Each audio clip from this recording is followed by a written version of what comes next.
programa Rota em Ação está de volta. Hoje o nosso convidado é o médico, que é o secretário municipal de saúde aqui de Presidente Prudente, Dr. Delton Eustáquio Ferraz. Dr. Delton, nós estávamos falando a respeito de hospitais, hospital municipal, UPA. Qual seria, evidentemente, para aquele que nos assiste, a diferença entre um hospital municipal e a UPA? Dr. Giroto, a UPA, Unidade de Pronto Atendimento, é para fazer um pronto atendimento, um caso de emergência, na hora, para você fazer uma triagem para saber se vai mandar para o hospital ou não. Eu vou dar um exemplo. Você está em casa, quebrou um copo de vidro, fez um corte. A pessoa vai para a UPA. Lá vai ser feita a sutura, vai ser feito o curativo. A pessoa está numa crise de asma, de bronquite, com falta de ar. Você vai lá na UPA, eles vão fazer uma inalação. O paciente não melhorou com a inalação, está piorando. Você vê que você não vai ter estrutura para segurar esse paciente. É a hora que você tem que, da UPA, tem que encaminhar para um hospital. Então, a UPA é uma unidade para fazer o pronto atendimento, um atendimento emergencial. Identificou? Triar. Identificou, vai embora para casa, vai para depois para o ambulatório ou você vai embora para o hospital. Né? A UPA é para isso daí. O hospital já não. O hospital não é um simples depósito de gente. Não é corredor, não é... Então, o hospital é para hospitalizar as pessoas, para você poder fazer o internamento daquela pessoa. Aquela pessoa que chegou com a crise de asma, que não passou, que não melhorou, você vai internar para ver se essa pessoa vai precisar ser entubada, ou vai ter que ser feita medicação na veia. A pessoa que entrou com um choque anafilático, a pessoa que está infartada, a pessoa infartou, na UPA, fez o diagnóstico, transporta para o hospital. Aí lá no hospital vai fazer a angioplastia primária, vai fazer medicação na veia para poder tentar desentupir, a pessoa vai para a UTI, a pessoa vai ficar no quarto tomando as medicações, a pessoa está com uma infecção no rim, uma pielonefrite, essa pode virar uma sepse, uma infecção generalizada, essa pessoa vai para o hospital, ela vai tomar um antibiótico na veia. Na UPA não dá para ser feito isso, né? Então, e aí é muito perguntado, hoje na UPA tem UTI? Não, não tem UTI. A UPA não é o hospital. O ideal é que seja feito a triagem, seja feito o atendimento e vai para o hospital. É que, infelizmente, como que você vai pegar um paciente entubado, levar para um hospital e não tem onde você colocar no hospital? Vai ficar na calçada? Não, não posso. A gente não pode fazer isso. Então, a UPA é a UTI? A UPA não é a UTI. Hoje nós estamos agindo e atuando como se fosse uma UTI? Sim, estamos. Porque o paciente fica lá entubado 10 dias. Como que vai falar? O paciente que está entubado 10 dias, ele tem que estar entubado dentro de uma UTI. Agora, é feita a medicação para poder fazer a intubação, é feito os antibióticos, é feito o anticoagulante, é feito toda a medicação. E outra coisa, não é só Covid, não. Temos os AVC, que é o acidente vascular cerebral, que são os derrames, popularmente conhecido. Nós temos os infartos, nós temos infecções generalizadas, temos infecções urinárias, tem gestantes de alto riscos, temos os acidentes, os politraumas, né? Então, a vida continua, segue. As outras doenças, elas não pararam, né? Então, essa é a diferença da UPA para um hospital, né? Até porque, vamos falar então sobre uma UTI. Essa unidade de leito de UTI tem que ter o quê? Uma estrutura. Qual a estrutura que é necessário para se dar um atendimento adequado ao paciente? A UTI, Unidade de Terapia Intensiva, hoje é o seguinte, para você poder montar, não é simplesmente colocar lá uma cama. O leito de UTI não é uma cama. Primeiro que você tem que registrar no Ministério, no Estadual de Saúde, o Estado tem que autorizar você a criar o leito de UTI. Certo. Para você criar a UTI é o seguinte: para cada 10 pacientes, para cada 10 leitos, você tem que ter um médico intensivista. Para cada 10 leitos? Para cada 10. Um médico. É um médico para cada 10 pacientes. Um enfermeiro para cada 5. Então, e um técnico de enfermagem para cada 2. E isto, assim, é de médico e enfermagem. Hoje nós precisamos de ter fisioterapeutas, nós precisamos de ter nutricionistas, nós precisamos de ter fonoaudiólogo, porque a UTI é multidisciplinar. Então, vamos supor, 10 leitos, nós vamos ter que ter um médico, 2 enfermeiros e 5 técnicos de enfermagem. Mais o fisioterapeuta, mais o nutricionista, mais o fonoaudiólogo, tudo isso daí, né? Sem contar com o pessoal de limpeza, que tem que ser feito... Pessoal de apoio. De apoio, serviços gerais, né? E essas pessoas, às vezes, por exemplo, eles são profissionais da saúde. É serviço geral, mas ele está trabalhando na saúde. Então, muitas vezes, a pessoa é serviços gerais e foi vacinado, mas é trabalhador da saúde. Ele vai lá limpar, pegar o saco de lixo que está com sangue, que está com urina, que está contaminado. Esse daí, muito importante a gente fazer os cuidados com essas pessoas. Doutor Delton, o senhor falou que na UPA não é hospital, não é para ter leito de UTI e que estão servindo como os leitos de UTI. Tem lá pacientes que não tem para onde se mandar. Que não tem, isso. E a UPA tem, o senhor falou dessa estrutura que necessita de ter uma UTI. Para UTI. A UPA tem essa estrutura? Não tem. Não tem. E como é que é feito, então, esse atendimento? Quer dizer, quem é que o fisioterapeuta que não tem, quem que faz a vez o fisioterapeuta? A equipe médica e de enfermagem. Então, por exemplo, hoje o que foi feito? E como toda a parte pública existe uns trâmites, né, que são a burocracia, foi feito um contrato para poder solicitar as outras especialidades, né, fisioterapia, fonoaudiólogo, nutricionista, para poder colocar, para poder dar um apoio. Porque hoje, realmente, as equipes que estão trabalhando nas UPAs são heróis. São heróis.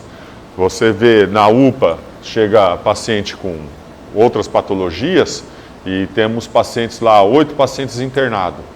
E nós temos 5 auxiliares de enfermagem. Então, como que vai fazer para poder dar banho no paciente, para poder... com os controles... E é 24 horas? 24 horas. 24 horas. Então, no mês de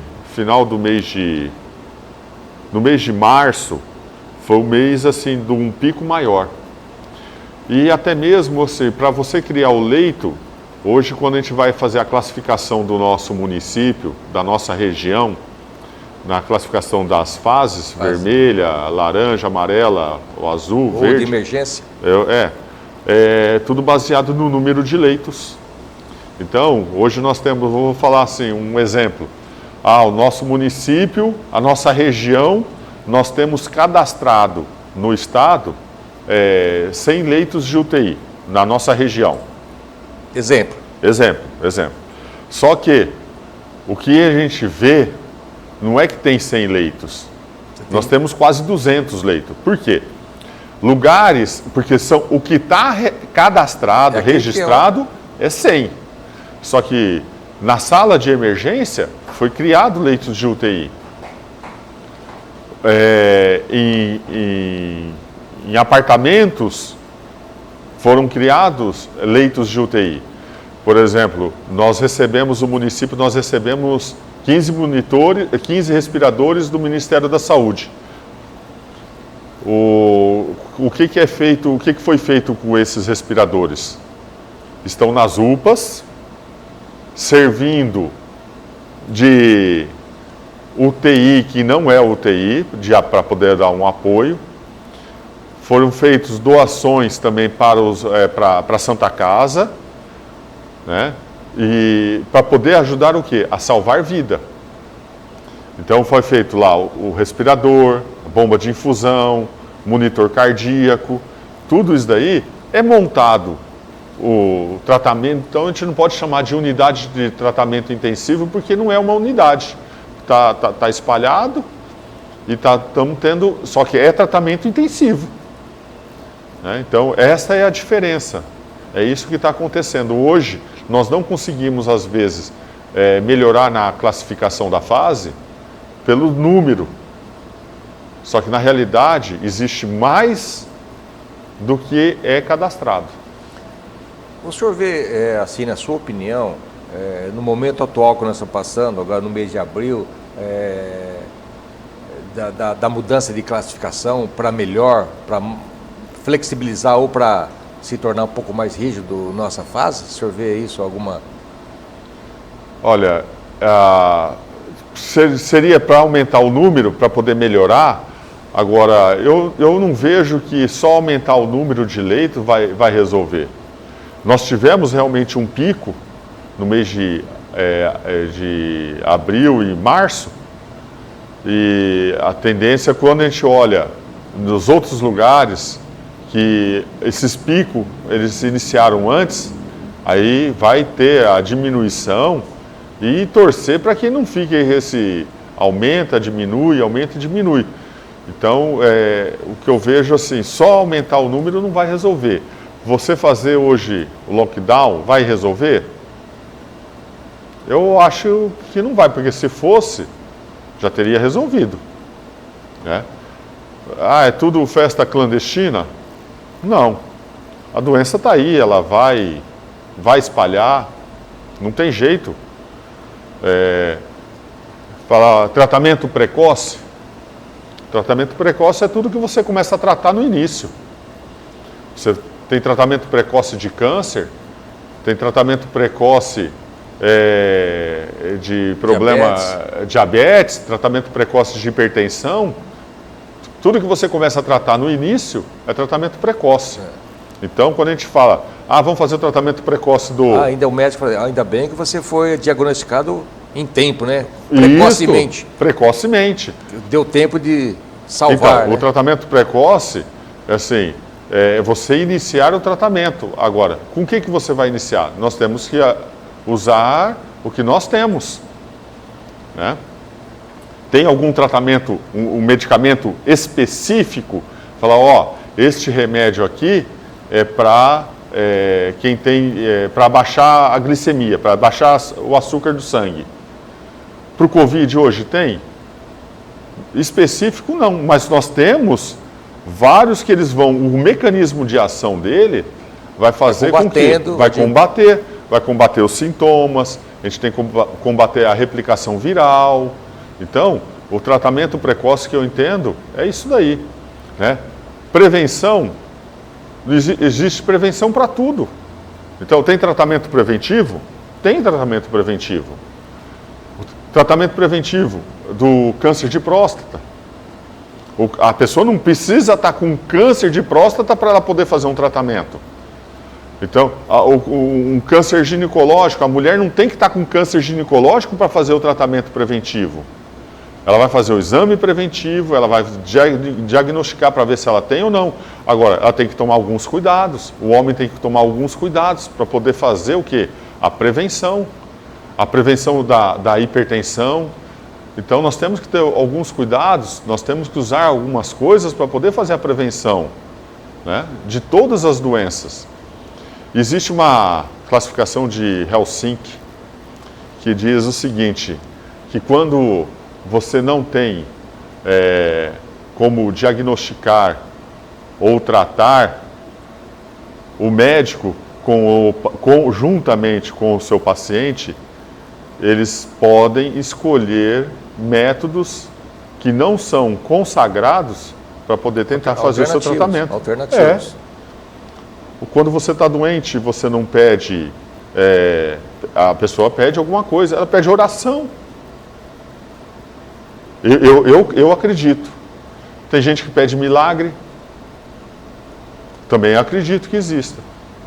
Então, você não pode pedir um remédio? O médico não pode prescrever o remédio?